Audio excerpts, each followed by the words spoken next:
So I read this, Weaving Technology into Your Teaching, and I agreed with a lot of things, and I disagreed with some things, and I found everything about this article really interesting. It started talking about how parents look at schools' test scores to choose their real estate, to see where they want to live at. And I completely agree with that. That could affect a lot of towns if they have low test scores and people don't want to move there, and that's just going to hurt the town. And I also looked at where it said that movies can teach better than teachers. In some circumstances that's true, but a lot that's not. In my opinion, I think history is where that's true in. I believe that history movies are a lot more beneficial than actually textbook teaching, because when you teach out of a textbook for history, it's really boring and dull, unless the teacher's really exciting, but it's still nothing like watching a really good movie, like on John Adams, the history of John Adams. A lot of people don't realize that he was one of our presidents, and in one of my history classes we watched the life of John Adams, and it showed a lot about, it showed a lot about the presidents and a lot about George Washington, and you really learned a lot from it. And they also look at, it's talking about back in the day, whenever chalkboards were invented, whenever teachers came into the room and they actually had a chalkboard, they looked at it like a lot of teachers look at a smart board these days, and they're like trying to figure out how a chalkboard works and stuff. They're like, oh, it's really intriguing to me that people look at chalkboards like that, because they're so plain and simple. It's just like draw on it and you wipe it away, but a lot of people thought that was really complex back in the day. And he also talks about how nowadays there's lots of computers, but a lot of teachers don't use the computers. It's just like overbought, underused is a term he used, and I think that used to be true, but nowadays if a school has iPads, I see a lot of people using them, and a lot of teachers try to incorporate iPads into the classrooms. And I also come across this funny picture that was in here. It shows a little boy starting first grade, and then it shows, good job, you completed high school.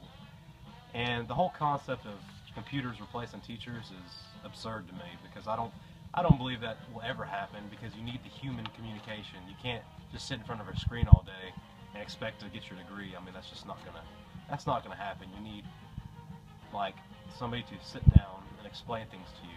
Now history teachers, sorry history teachers, but you might get replaced by that, because like I said, movies and other things like that are really good ways of teaching history.